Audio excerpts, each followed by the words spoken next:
चलो, good morning everyone. तो आज हम जा रहे हैं स्टार्ट करने एस ब्लॉक। आज हम जा रहे हैं आपको स्टार्ट करने चैप्टर एस ब्लॉक।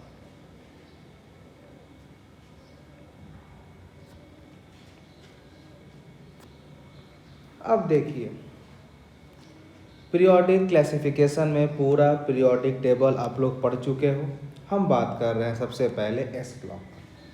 तो अगर हम पीरियोडिक टेबल में बात करें तो एस ब्लॉक में हमारा दो ग्रुप होता है। एस ब्लॉक में हमारा दो ग्रुप होता है जिसमें हाइड्रोजन अलग से होता है। ये हमारा हाइड्रोजन एस ब्लॉक में नहीं होता है। हाइड्रोजन हमारा अलग से होता है, यानी ये वाला जो हाइड्रोजन है it is not counted in S block. अब एस ब्लॉक में पहला वाले को हम बोलते हैं ग्रुप वन एलिमेंट, दूसरे वाले को हम बोलते हैं ग्रुप टू एलिमेंट। पहला वाला ग्रुप वन है, दूसरा वाला ग्रुप टू एलिमेंट कहलाता है। अगर पहला वाला का हम बात करें कि इसमें कौन कौन सा एलिमेंट है, तो इसमें आपका हो जाता है lithium, sodium, potassium, rubidium, caesium, francium. ये हमारे ग्रुप वन के एलिमेंट हैं। ग्रुप टू का एलिमेंट क्या क्या हो जाते हैं?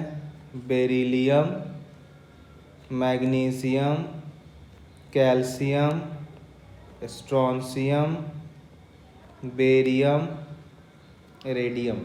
ये हमारे एलिमेंट हो गए ग्रुप टू के। अब ग्रुप वन एलिमेंट को हम क्या बोलते हैं? ग्रुप वन एलिमेंट को हम बोलते हैं एल्कली मेटल। ग्रुप वन को हम बोलते हैं एल्कली मेटल और ग्रुप टू को हम बोलते हैं alkaline earth metal. Group two का नाम क्या है? इसको हम बोलते हैं एल्कलाइन अर्थ मेटल।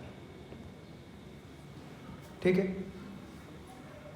अब हम एक एक करके सारे के बारे में हम लोग प्रॉपर्टीज़ पढ़ेंगे कि ग्रुप वन और ग्रुप टू का क्या क्या प्रॉपर्टीज़ है, क्या नहीं है। तो अगर हम ग्रुप वन की बात करें, अगर हम ग्रुप वन की जा रहे हैं बात करने कि ग्रुप वन में क्या होता है, मैं जा रहा हूं बात करने ग्रुप वन का। सबसे पहले अगर हम बात करें कि ग्रुप वन जो एस ब्लॉक एलिमेंट है, इसका जनरल इलेक्ट्रॉनिक कॉन्फ़िगरेशन क्या होता है? General electronic configuration, general electronic configuration क्या होता है? तो इसका क्या होगा? हम ग्रुप वन की बात कर रहे हैं तो मुझे पता है कि जो भी ग्रुप वन की एलिमेंट के बारे में हम बात करते हैं, तो जैसे मान लो पहला हमारा आता है लिथियम। तो लिथियम का इलेक्ट्रॉनिक कॉन्फ़िगरेशन हम कैसे लिखेंगे? 1s2 2s1। और इसको हम क्या लिख सकते हैं? 1s2 को हम लिख दे हीलियम 2s1। अगर हम बात करें सोडियम का, तो ये क्या होगा आपका? 1s2 2s2 2p6 3s1। आप ये लिख सकते हो। और आप इतने वाले पूरे पार्ट को क्या लिख सकते हो? Neon 3s1 and so on. जैसे मान लीजिए फिर पोटेशियम आएगा, फिर रुबिडियम आएगा, फिर सीजियम आएगा, तो इस तरह से। तो अगर इनको देखें तो हमारा जनरल इलेक्ट्रॉनिक कॉन्फ़िगरेशन कैसे आएगा? हीलियम है, नियॉन है, फिर आपको आर्गन आएगा, फिर क्रिप्टन आएगा। तो जनरल में सबसे पहले हम लिख सकते हैं इनर्ट गैस, और इनर्ट गैस के बाद हम लिख सकते हैं NS और S में केवल 1 है। यही हमारा हो गया क्या बेटा, जनरल इलेक्ट्रॉनिक कॉन्फ़िगरेशन किसका, ग्रुप 1 एलिमेंट का। किसका हो गया, ग्रुप 1 एलिमेंट का, पहला पॉइंट। अगर हम दूसरे पॉइंट की बात करें कि इसका इलेक्ट्रोवैलेंसी कितना होता है, हम क्या बोले कि इसका इलेक्ट्रोवैलेंसी कितना होता है। अब देखिए इसका जनरल इलेक्ट्रॉनिक कॉन्फ़िगरेशन होता है इनर्ट गैस NS1, यानी अगर वो ये वाला एक इलेक्ट्रॉन अगर लूज़ कर देता है तो फिर इसके पास स्टेबल इनर्ट गैस कॉन्फ़िगरेशन बच जाएगा। तो ग्रुप 1 एलिमेंट को इनर्ट गैस कॉन्फ़िगरेशन बनाने के लिए केवल एक ही इलेक्ट्रॉन लॉस करना है। क्या करना है, केवल एक ही इलेक्ट्रॉन लॉस करना है, यानी इसका जो इलेक्ट्रोवैलेंसी होगा, यानी जो इसका इलेक्ट्रोवैलेंसी होगा वो हो जाएगा हमारा +1। वो क्या हो जाएगा, इट विल बी +1। ये हमारा सेकेंड प्रॉपर्टी। थर्ड प्रॉपर्टी अगर हम बात करते हैं एनर्जी के बारे में, तो तीसरा अगर हम बात करते हैं कि इसका साइज फैक्टर क्या है, फिर हम बात करेंगे एनर्जी में। पहले हम बात करते हैं साइज फैक्टर का। तो साइज फैक्टर में हम क्या देख रहे हैं, मान लीजिए सबसे पहले हमारा लिथियम है, तो लिथियम का हो जाएगा आपका 1s2 2s1, मतलब अगर ये इसका न्यूक्लियस है तो पहला 1s2 फिर 2s1। अगर यही हम बात करते हैं सोडियम का तो ये हो जाएगा 1s2 2s2 2p6 3s1। तो ये लिथियम का रहा। अगर हम बात करें कि सोडियम का कैसे बनेगा, तो ये तो हो गया प्लस, फिर 1s2 2s2 2p6 3s1। तब क्या देख रहे हो, फिर मान लो कि सोडियम के बाद मेरा आ गया पोटेशियम, फिर इसका नंबर ऑफ सेल्स बढ़ेगा। तो आप क्या देख रहे हो कि when you are going to move from top to bottom, number of shells increases. therefore what we can say कि on moving from top to bottom in a group, on moving from top to bottom in a group, size increases।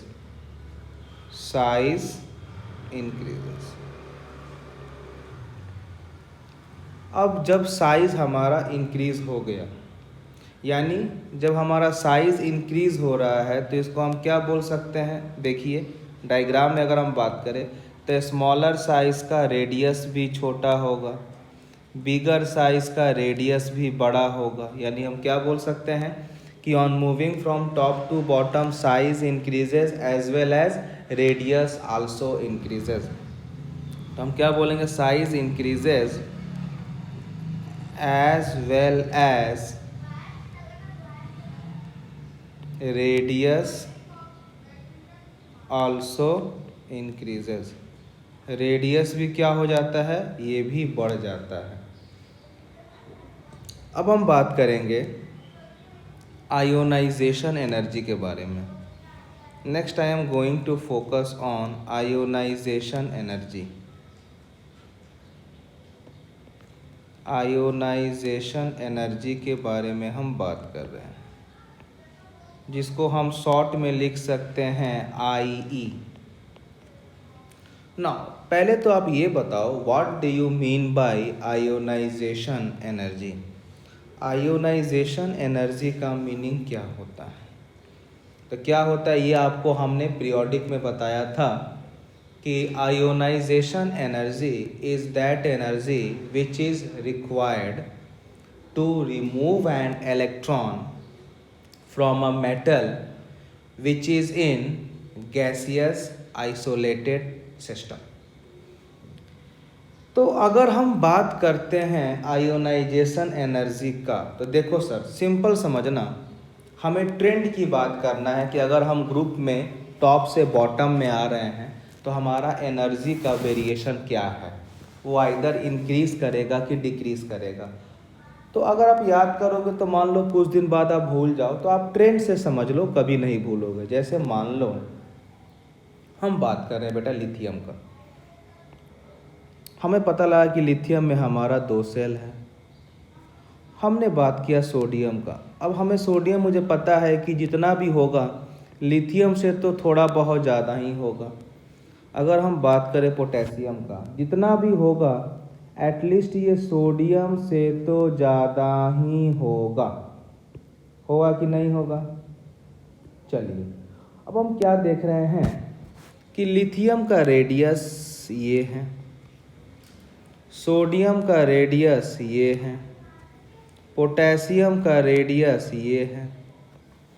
यानी आपको हमने एक atomic में formula पढ़ाया था, क्या पढ़ाया था कि force is equal to K Q1 Q2 divided by R square. और फोर्स क्या था, force is directly proportional to energy. और energy it can be any energy, ionisation energy, electron affinity, ये कुछ भी हो सकता है। तो अगर हम इस इक्वेशन को और इसको कंपेयर करें तो हमें क्या मिल जाएगा कि जो एनर्जी है it is proportional to Q1 Q2 by R square. जब आपने एलिमेंट को फिक्स कर दिया तो हमारा चार्ज भी फिक्स हो जाएगा। तो एज ए रिज़ल्ट हम लिख सकते हैं कि energy is proportional to 1 by R square. इसका मतलब क्या हुआ, इसका मतलब यही हुआ कि अगर आपका रेडियस इंक्रीज कर रहा है तो डेफिनेटली आपका एनर्जी डिक्रीज करेगा। भाई इन्वर्सली प्रोपोर्शनल है, अगर आपका रेडियस इंक्रीज कर रहा है तो एनर्जी डिक्रीज करेगा, या वाइस वर्सा में अगर आपका रेडियस डिक्रीज कर रहा है तो एनर्जी आपका इंक्रीज करेगा। मतलब हम क्या देख रहे हैं कि लिथियम वाला का सबसे छोटा रेडियस है तो सबसे ज़्यादा आयोनाइजेशन एनर्जी इसमें होगा। सोडियम वाला का थोड़ा ज़्यादा बड़ा है तो लिथियम से थोड़ा कम होगा। तो अगर हमारे पास ग्रुप 1 का सारा एलिमेंट दिया गया है, क्या क्या दिया गया है, lithium, sodium, potassium, rubidium, caesium. अब हम बोले कि इनका decreasing order of ionisation energy क्या होगा, तो अब क्या बोलोगे कि lithium will have maximum ionisation energy because its radius is smaller. तब सोडियम होगा, फिर पोटेशियम होगा, फिर रुबिडियम होगा, फिर सीजियम होगा। तो हम क्या बोल सकते हैं कि on moving from top to bottom in group 1 ionisation energy goes on decreasing. Why? Due to increase in the atomic radius. Clear है ये वाला? चलिए अगला हम बात कर रहे हैं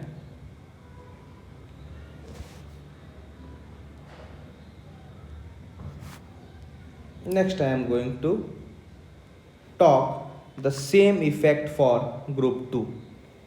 अगर हम ग्रुप 2 के बारे में बेटा बात करें तो सबसे पहले फिर से वही चीज़ आएगा, general electronic configuration.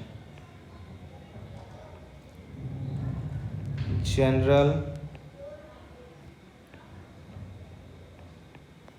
Electronic configuration.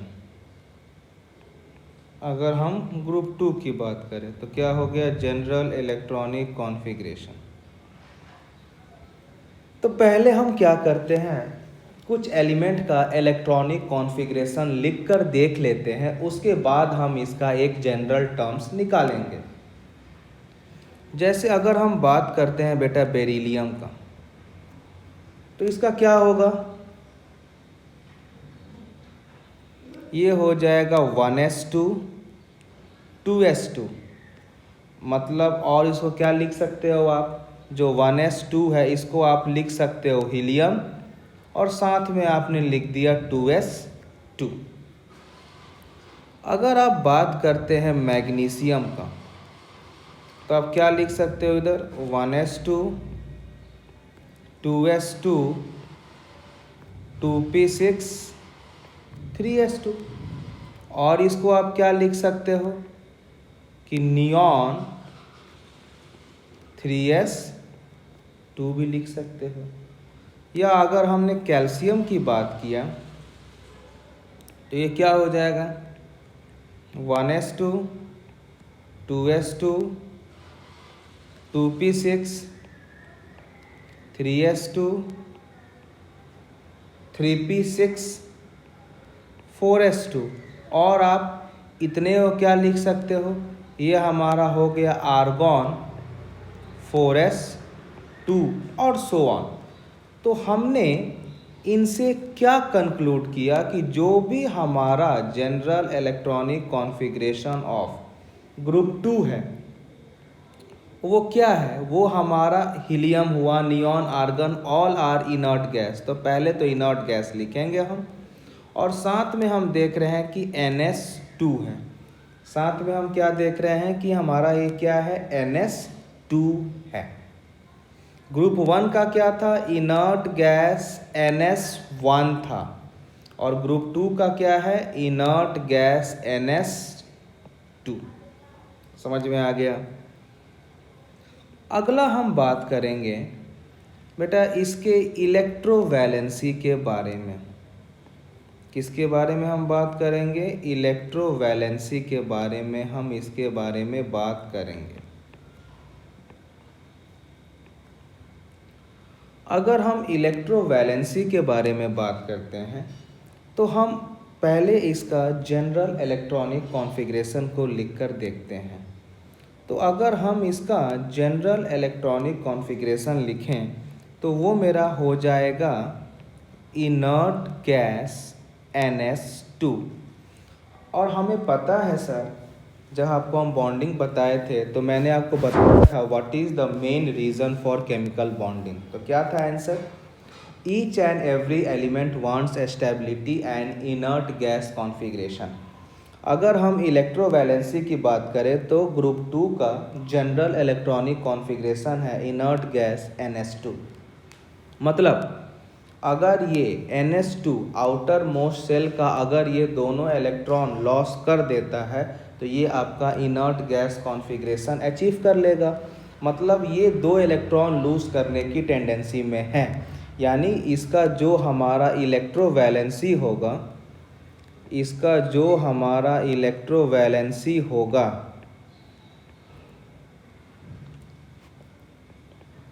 वो कितना होगा, ये हो जाएगा हमारा +2।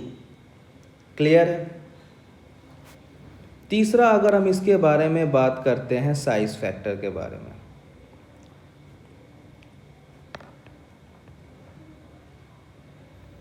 the third point I am going to focus is about size factor। Same बात है, जब ऊपर से नीचे आओगे, if you are going to move from top to bottom in a group, number of shell increases, therefore size will increase. मतलब अगर beryllium का ये रहा साइज, तो मैग्नीशियम का डेफिनेटली एक सेल बढ़ेगा तो इसका साइज ये होगा। इस तरह से हमारा साइज इंक्रीज करेगा। तो इसको हम क्या बोल सकते हैं कि ऑन मूविंग फ्रॉम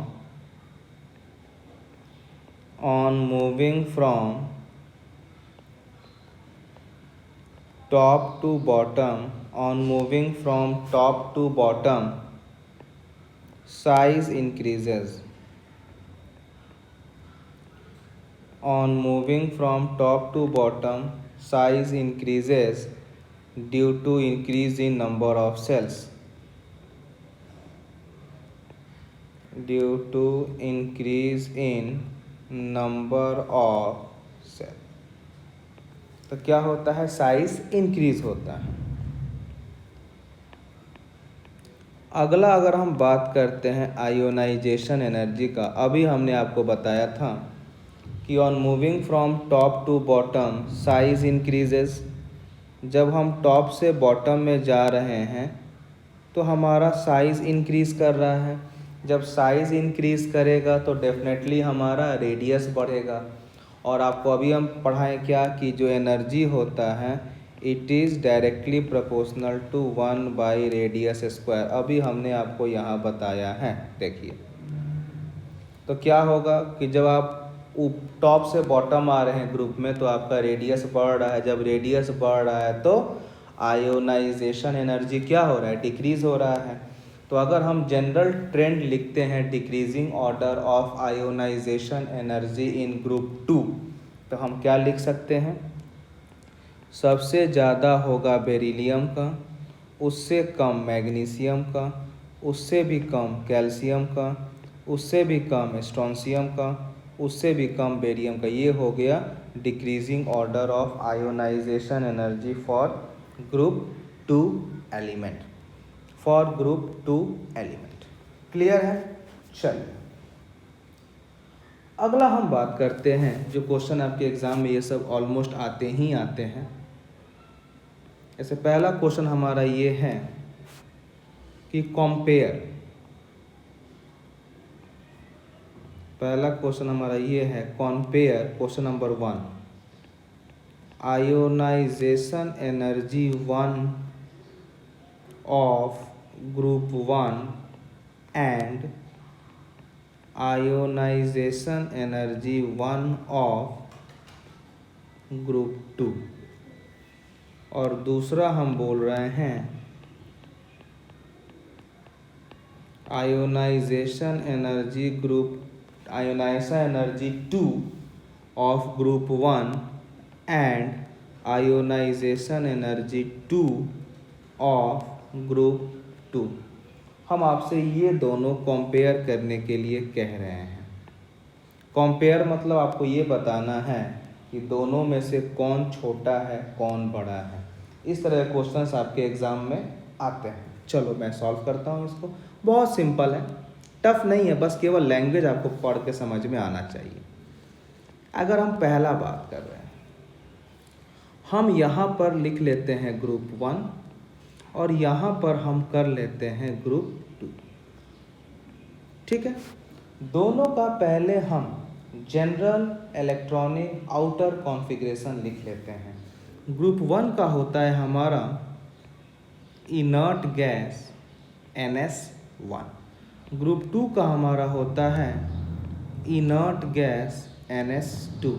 चलिए अब हम दोनों में एनर्जी अप्लाई करेंगे। इसमें हम अप्लाई कर रहे हैं ionisation energy 1 for the first time. तो क्या होगा, ये आउटर मोस्ट इलेक्ट्रॉन को रिमूव कर देगा। तो यहाँ पर हमारा बन जाएगा इनर्ट गैस, और यहाँ पर अप्लाई हम कर रहे हैं इनर्ट गैस 1।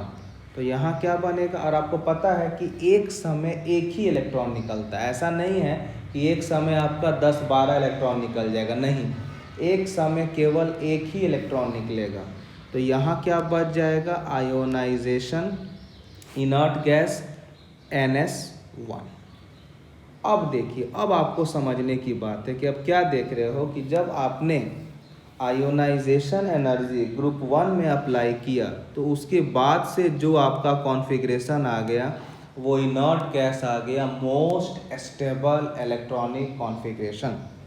लेकिन जब आपने आयोनाइजेशन एनर्जी 1 अप्लाई किया ग्रुप 2 में तो इसमें आ गया हमारा inert gas NS1 which is less stable as compare to group 1। मतलब ग्रुप 1 चाह रहा था कि हम जल्दी से जल्द अपना इलेक्ट्रॉन लॉस करें, चाहे जितना भी कम एनर्जी हो, चाहे एनर्जी जितना भी मिनिमम हो सके। क्यों?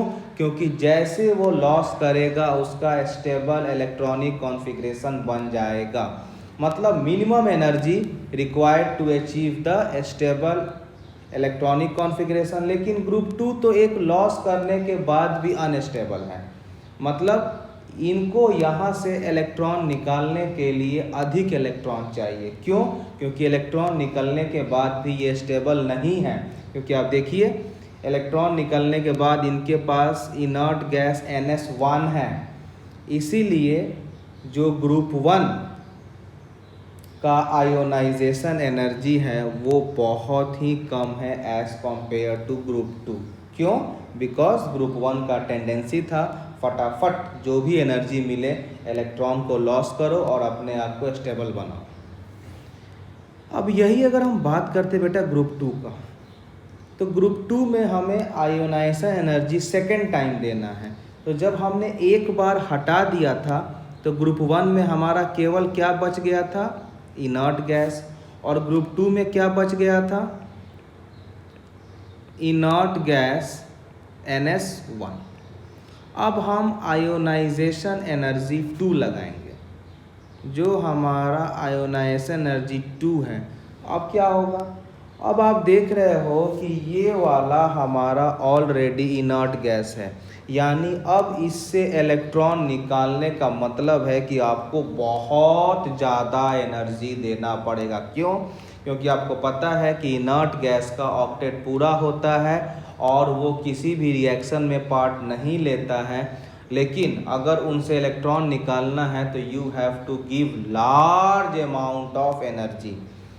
लेकिन अगर हम आयोनाइजेशन एनर्जी 2 लगाते हैं ग्रुप 2 में, तो ये तो चाहेगा कि मैं अपना NS1 फटाफट लूज करूं ताकि हम इनर्ट गैस कॉन्फ़िगरेशन बना लूं।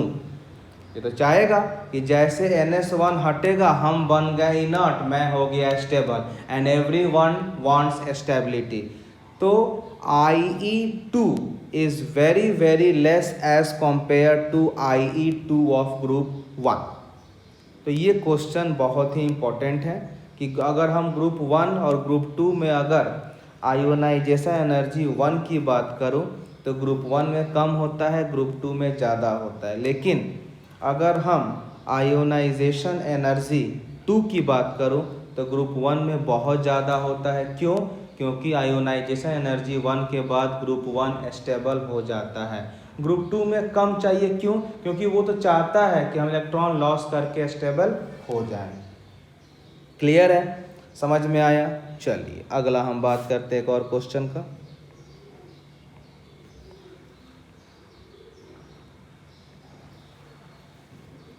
कि lithium and beryllium show anomalous behaviour. So anomalous behavior why?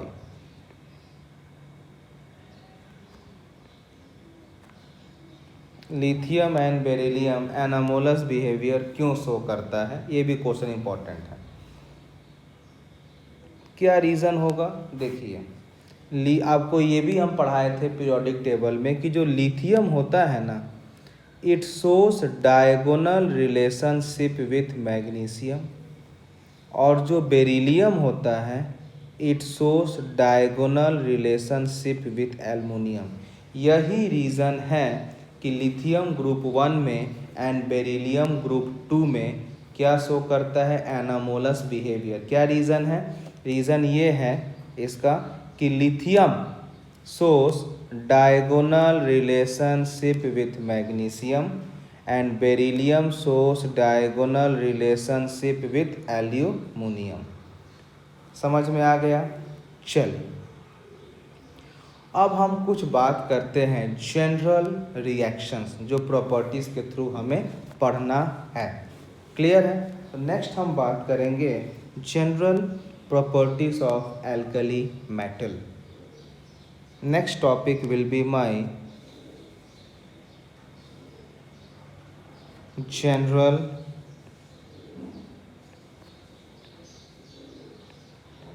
general properties of alkali metal।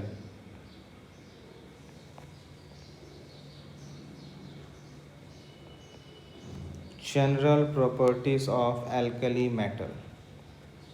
हम अब इनकी बात करेंगे कि इनका जनरल प्रॉपर्टीज क्या होता है, कैसे रिएक्शन करते हैं वाटर से, हाइड्रोजन से, ऑक्सीजन से, नाइट्रोजन से, सल्फर से, फास्फोरस से, एसिड से, इनकी क्या क्या प्रोडक्ट बनता है, किस किस तरह का ऑक्साइड्स बनता है, ये सब हम पूरे के बारे में बात करेंगे।